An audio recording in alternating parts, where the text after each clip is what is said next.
নমস্কাৰ মই ৰিমঝিমে আপোনালোক সকলোকে পুনৰবাৰ স্বাগতম জনাইছো মিছ ৰিমঝিমলৈ আৰু আজি মোৰ বেকগ্ৰাউণ্ডটো দেখি গম পাইছে মই নাওত উঠি আছো এয়া তাৰপিছত ভিডিঅ'টো একদম স্পেচিয়েল হ'ব একদম নাওৰ মাজতে কৰিম তো তেতিয়াহ'লে শেষলৈকে স্কিপ নকৰাকৈ আপোনালোকে চাই থাকক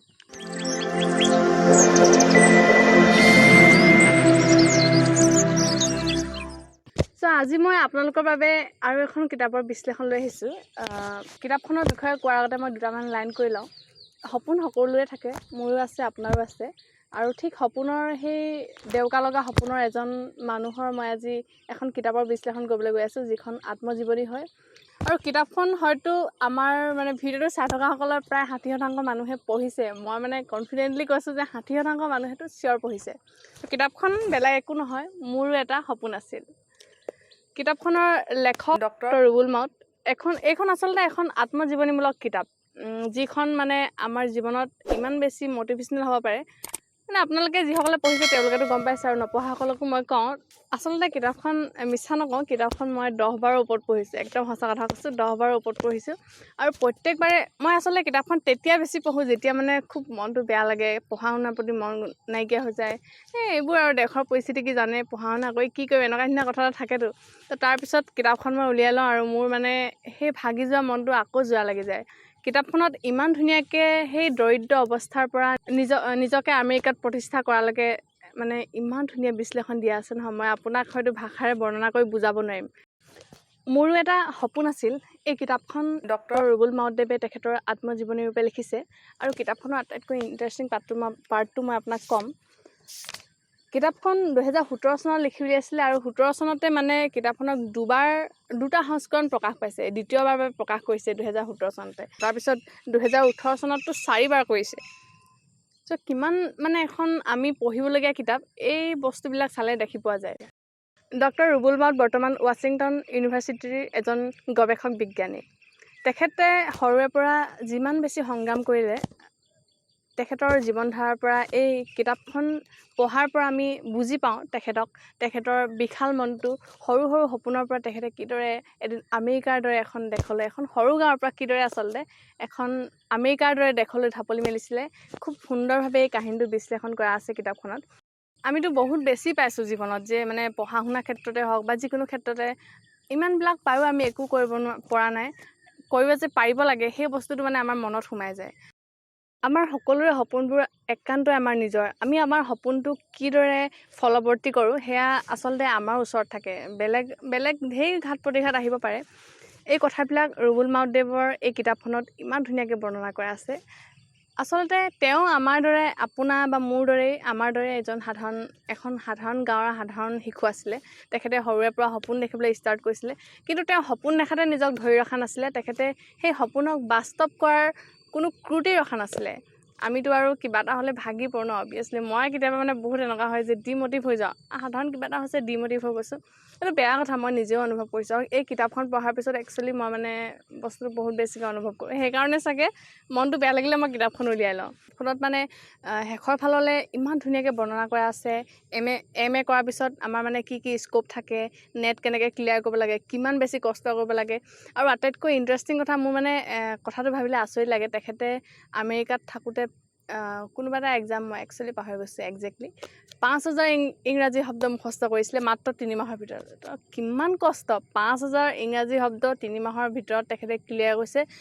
কোনোবা এটা এক্সাম পাছ কৰিবৰ কাৰণে চ' সেই কথাবিলাক আমাৰ ষ্টুডেণ্ট লাইফৰ কাৰণে বহুত বেছি ইম্পৰ্টেণ্ট বুলি মই ভাবোঁ আৰু তেখেতে গৱেষণা কৰিব বিচৰা ষ্টুডেণ্টবিলাকৰ বাবে বা ছায়েন্স পঢ়ি যিবিলাকে বিদেশলৈ যাব বিচাৰে তেনেকুৱা ষ্টুডেণ্টবিলাকৰ কাৰণে ইমান ধুনীয়াকৈ বৰ্ণনা কৰি দিছে কি কৰিব লাগিব ক'ত কেনেকৈ কৰিব লাগিব সেই বস্তুবিলাক আমাৰ ষ্টুডেণ্টসকলক যথেষ্ট সহায় কৰিছে বুলি মই অনুভৱ কৰোঁ কিতাপখন আমাক উপহাৰ হিচাপে দিয়াৰ বাবে এই আপাহতে তেখেতক জনাইছোঁ বহুত বহুত ধন্যবাদ 157 পৃষ্ঠাজোৰা এই কিতাপখনত 4টাকৈ খণ্ড আছে শৈশৱ সংগ্ৰাম সুযোগ আৰু দেউতাৰ অসুখ তেখেতৰ শৈশৱৰ এই খণ্ডটিত তেখেতৰ শৈশৱৰ সংগ্ৰামখিনিৰ বিষয়ে খুব ধুনীয়াকৈ বিশ্লেষণ আছে তাৰ পাছত আহিলে আপোনাৰ সংগ্ৰাম আৰু এই সংগ্ৰামৰ সময়খিনি আচলতে হায়াৰ ছেকেণ্ডেৰী BA কেনেকৈ পঢ়িছিলে গাঁৱৰ ৰাইজে তেখেতক পইচা মানে তুলি তুলি কেনেকৈ পঢ়াবলৈ পঠিয়াইছিলে সেই কষ্টখিনি সেই অনুভৱখিনি তেখেতে শ্বেয়াৰ কৰিছে খুব সুন্দৰভাৱে আৰু আমাৰ বাবে এটা খুব ডাঙৰ মানে মটিভেশ্যন ক্ৰিয়েট কৰি থৈ গৈছে ৩ নম্বৰ খণ্ডটিত থকা সুযোগৰ অধ্যায়টোত তেখেতে জীৱনত তেখেতৰ মানে ভাগ্যখনকো অকণমান অগ্ৰাধিকাৰ দিছে কিন্তু আমি তেখেতৰ ভাগ্যখনক অগ্ৰাধিকাৰ কথাটো পঢ়ি বাট চাই থাকিলেতো নহ'ব আমাৰ ভাগ্য ভাল হ'ব বুলি তেখেতৰ কষ্টখিনিক আমি অগ্ৰাধিকাৰ দিব লাগিব তেখেতে কিমান বেছি কষ্ট কৰিছিলে আৰু তেওঁৰ ককায়েকে এটা মানে গুৰুত্বপূৰ্ণ তেখেতৰ জীৱনৰ এটা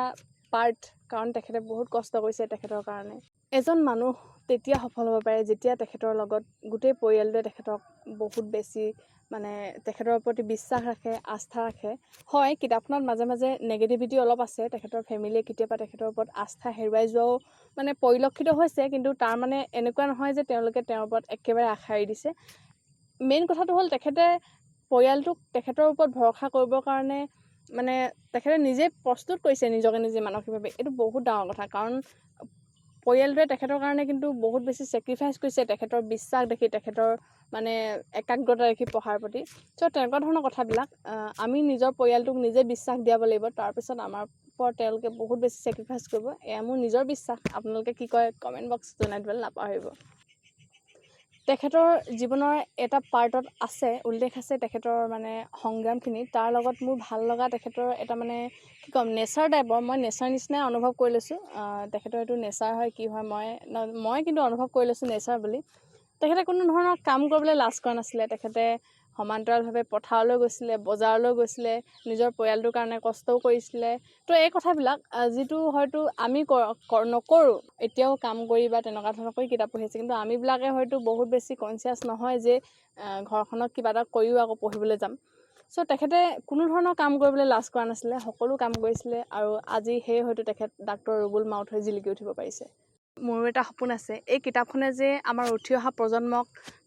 প্ৰত্যেকৰে সপোনটোক আগুৱাই নিয়াত যথেষ্ট পৰিমাণে অৰিহণা যোগাইছে এয়া মই নিশ্চিত আচলতে আমাৰ দৰে সাধাৰণ ল'ৰা ছোৱালীবিলাকে এই কিতাপখন 10 বাৰ বিশেষকৈ মই 10 বাৰলৈকে পঢ়িছোঁ 10 বাৰলৈকে পঢ়াত অবভিয়াছলি বহুত বেছি মটিভ হৈছোঁ আৰু সেইকাৰণে আচলতে তেখেত যথেষ্ট সফল কাৰণ কিবা এটা কাম কৰিলে আমাৰ সন্মুখৰ ব্যক্তি অকণমান হ'লেও মানে তেখেতৰ সহায় হ'ব লাগিব তেখেতৰ জীৱনত তেতিয়া আচলতে কোনোবা এটা কামৰ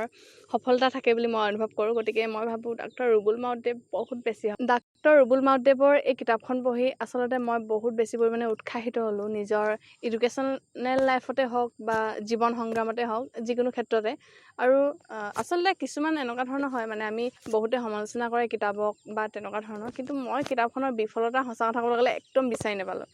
মই ভাবি নাপাওঁ কিতাপখনত কিবা এটা বিফল আছে বুলি তেখেত আচলতে এজন সফল ব্যক্তি কাৰণ সফল লিখক বুলি মই অনুভৱ কৰোঁ চ' তেতিয়াহ'লে ভিডিঅ'টো আজিলৈ মই ইমানতে সামৰণি পাৰিছোঁ আৰু আপোনালোকে ভিডিঅ'টো চাই কেনে পালে মোক জনাবলৈ নাপাহৰিব আৰু আপোনালোকে কোনে কোনে কিতাপখন পঢ়িছে মোক কমেণ্ট কৰি জনাই দিব আৰু যিসকলে পঢ়া নাই তেওঁলোকে সোনকালে পঢ়িব বুলি মই আশা কৰিলোঁ ভিডিঅ'টোত বৰ বিশেষ একো নাছিলে কিতাপখন পঢ়ি জাষ্ট মই মোৰ মনৰ অনুভৱখিনি জনালোঁ গতিকে আপোনালোকে কেনে পালে মোক জনাবলৈ নাপাহৰিব আৰু লগতে লাইক কমেণ্ট ভাল লাগিলে like comment share and subscribe কৰিবলৈ নাপাহৰিব পুনৰ এটা নতুন ভিডিঅ'ৰে লগ পোৱাৰ প্ৰতিশ্ৰুতি আজিলৈ বাই বাই